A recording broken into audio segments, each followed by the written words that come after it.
Hi అండి, ఈ రోజు అయితే ఒక మంచి స్నాక్ రెసిపీతో అయితే మీ ముందుకు వచ్చేసాను అనమాట. మ్యాగీతో ఒక మంచి స్నాక్ రెసిపీ ఈవినింగ్ టైమ్స్ మనకి పిల్లలకి చేసి పెట్టినట్టయితే ఎంత ఎంజాయ్ చేస్తూ తింటారనమాట. చాలా ఈజీగా సింపుల్ గా కూడా చేసేయచ్చు. సో ఇప్పుడు ఏమాత్రం ఆలస్యం చేయకుండా వీడియో అయితే స్టార్ట్ చేద్దాం. దానికన్నా ముందు మీరు మన ఛానల్ ఇదే కనుక ఫస్ట్ టైం చూసినట్టయితే మన ఛానల్ సబ్స్క్రైబ్ చేసి ఆన్ నోటిఫికేషన్ ఆన్ చేసుకోండి. మీ ఫ్రెండ్స్ అండ్ ఫ్యామిలీస్ షేర్ చేసి మన వీడియోస్కి ఒక లైక్ చేయండి. వీడియోని మాత్రం లాస్ట్ వరకు స్కిప్ చేయకుండా చూడండి, చాలా ఇంట్రెస్టింగ్ గా ఉంటుంది అనమాట. రెసిపీ అనేది చాలా బాగుంటుంది. సో ఇప్పుడైతే లెట్స్ స్టార్ట్ ద ప్రాసెస్. ముందు నేను మ్యాగీ చేసుకోవడానికి ఫస్ట్ ఇలా ఒక బౌల్ తీసుకున్నానండి.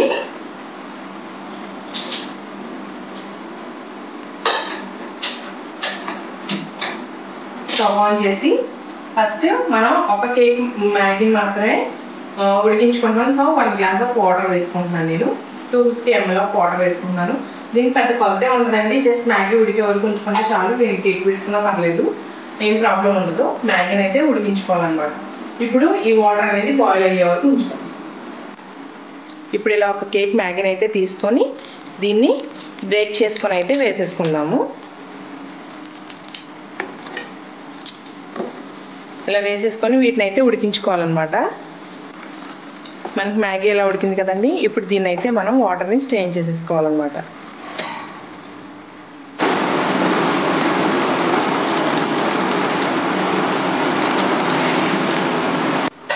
ఇలా స్ట్రెయిన్ చేసేసుకొని ఈ మ్యాగీని అయితే పూర్తిగా చల్లారనిచ్చేసేయండి.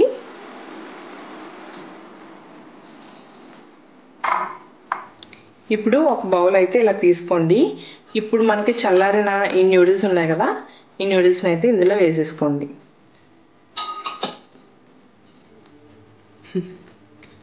ఇలా మనం ముందుగా ఉడకబెట్టుకున్న న్యూడిల్స్లో అయితే ఇలా ముందుగానే నేను పొటాటోని ఉడకబెట్టుకొని ఇలా స్మాష్ చేసి పెట్టుకున్నాను, దాన్ని అయితే వేసేసుకుంటున్నాను. తర్వాత ఇందులోనే ఆనియన్ అండ్ అలాగే క్యారెట్ అండ్ అలాగే క్యాప్సికమ్. మీకు కావాలంటే ఇందులో స్వీట్ కార్న్, బఠానీ అట్లా ఏదైనా వేసుకోవచ్చు అనమాట, బాగుంటుంది టేస్ట్. ఇప్పుడు ఇందులోనే 1 టీ స్పూన్ రెడ్ చిల్లీ పౌడర్ని అయితే వేసుకోండి. కొద్దిగా పసుపు, రుచికి తగ్గట్టుగా సాల్ట్. మన మ్యాగీ మసాలా ఉంటుంది కదండి, మనం ఒక కేక్ తీసుకున్నాం కాబట్టి ఒక కేక్ సరిపడా ఒక శాషెట్ వేసుకుంటున్నాము. మీరు కొంచెం ఎక్కువగా అంటే 2-3 కేక్స్ చేసుకునేలాగా ఉంటే 2-3 ప్యాకెట్స్ వేసుకోవాలన్నమాట. కొద్దిగా జీలకర్ర పొడిని అయితే వేసుకోండి. ఇవన్నీ వేసుకున్న తర్వాత అన్నీ బాగా కలిసేలా మిక్స్ చేసేసుకోండి. చూసారు కదా, ఇలా మొత్తం బాగా ఒకసారి మిక్స్ చేసేసుకోవాలన్నమాట. ఇప్పుడు మనం అయితే ఇలా మ్యాగీ మిశ్రమాన్ని అయితే ఇలా కలుపుకున్నాం కదండి. నేను ఒక బౌల్లో 2 teaspoons cornflour and 1 teaspoon maida వేసి వాటర్ వేసి ఇలా కలిపి పక్కన పెట్టుకున్నానండి. ఇవి కార్న్ చిప్స్ అండ్ ఇవి బ్రెడ్ క్రమ్స్ అనమాట. మీరు కావాలంటే ఓన్లీ కార్న్ చిప్స్తో చేసుకోవచ్చు. కార్న్ చిప్స్ అవైలబుల్గా లేని వాళ్ళు బ్రెడ్ క్రమ్స్లో చేసుకోవచ్చు. ఇప్పుడు ఎలా చేసుకోవాలో చూపిస్తాను రండి. ఇప్పుడు ఇలా కొద్దిగా బ్యాటర్ని తీసుకోండి. ఇలా తీసుకొని టిక్కీస్లా చేసుకోండి.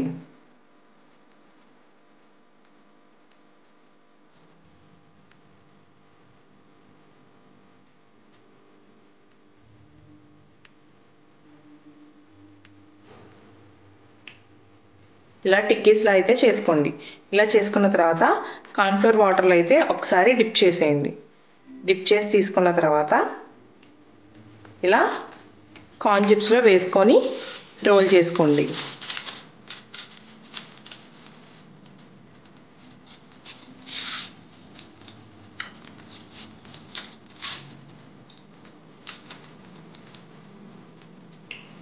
ఇలా రోల్ చేసుకొని పక్కన పెట్టుకోండి. మీకు ఒకవేళ కార్న్ చిప్స్ వద్దు లేదంటే అవైలబుల్గా లేవు అనుకున్నట్టయితే ఇలా బ్రెడ్ క్రమ్స్లో కూడా చేసుకోవచ్చు అనమాట. సేమ్ ఇదే ప్రాసెస్ అండి, కాకపోతే బ్రెడ్ క్రమ్స్లో వేసుకుంటాము. ఒకవేళ మీకు 2 అవైలబుల్గా లేవనుకోండి, ఇదే బ్యాటర్లో కొద్దిగా కార్న్ఫ్లోర్ అండ్ అలాగే మైదాని వేసేసుకొని మిక్స్ చేసుకొని డైరెక్ట్గా ఇలా టిక్కీస్లా చేసుకొని ఫ్రై చేసేసుకున్నా సరిపోతుంది అనమాట. కానీ ఇలా చేస్తే ఎక్స్ట్రా క్రంచ్ వస్తుందని చెప్పి ఇలా చేస్తున్నాను.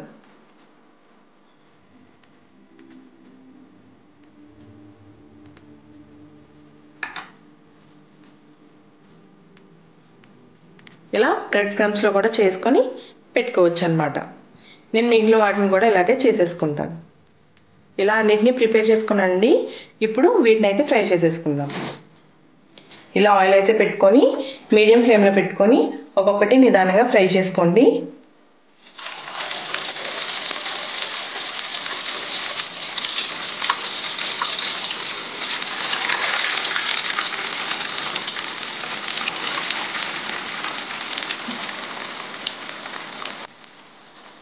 వేయగానే కలపండి. 2 నిమిషాలు వేగిన తర్వాత అప్పుడు కలపండి. మనం పైన కోటింగ్ ఉంటుంది కదా, మనం వేయగానే కలిపినట్టయితే పైన కోటింగ్ అంతా ఊడిపోతుంది అనమాట. సో ఒక 2 నిమిషాలు వేగిన తర్వాత అప్పుడు కలపండి.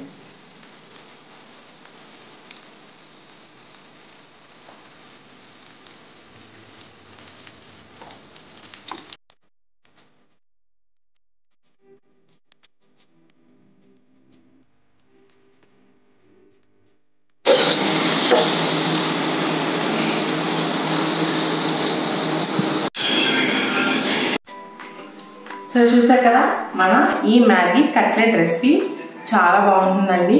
పిల్లలకి ఇలా పెట్టినట్టయితే మ్యాగీతో పాటు వెజిటేబుల్స్ కూడా వెళ్తాయి అన్నమాట. మ్యాగీతో చేసామంటే ఖచ్చితంగా పిల్లలు తింటారు కదా.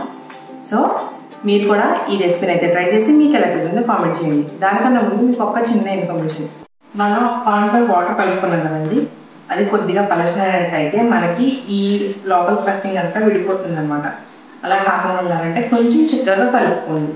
మనకి స్పూన్ వెనక్కి తిప్పినట్టయితే అందులో నుంచి ఇలా ఉన్నట్టయితే మనం డ్రా చేసిన లైన్ కనిపించాలన్నమాట. అలా తిక్కుగా కలుపుకొని లిఫ్ట్ చేసుకున్నట్టయితే ఇలా పర్ఫెక్ట్గా వస్తాయి. సో వాటిని అయితే ఖచ్చితంగా ఫాలో అవ్వండి. ఇప్పుడైతే టేస్ట్ చేసి ఎలా తిందో చెప్పేస్తాను. ముందు బ్రెడ్లో చేసిందైతే టేస్ట్ చేస్తానండి. సాస్ అయితే చాలా బాగుంది.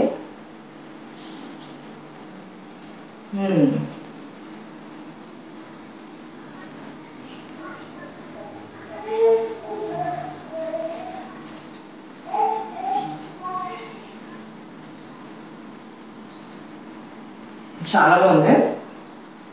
ఇప్పుడు కార్న్స్తో చేసిందైతే నేను ఫ్రై చేస్తున్నాను.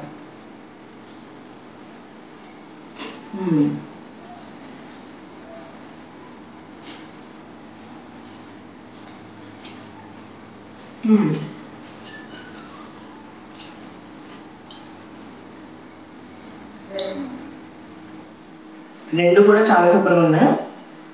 చాలా కుదిరినాయి అనమాట. మీకు ఆ బ్రెడ్లో వేసిన ఏంటంటే ఆ బ్రెడ్ స్వీట్నెస్ వచ్చి అదొక డిఫరెంట్ టేస్ట్ ఉంది. లోపల ఉన్న బ్యాటర్ ఒకటే అయినా బయట మనం వేసే కోటింగ్ బట్టి కూడా టేస్ట్ మారిందనమాట. ఈ కార్న్ చిప్స్లో వేసింది ఏంటంటే బయట క్రిస్పీగా ఆ కార్న్ చిప్స్ ఫ్లేవర్ తెలుస్తూ అది కూడా చాలా బాగుందనమాట.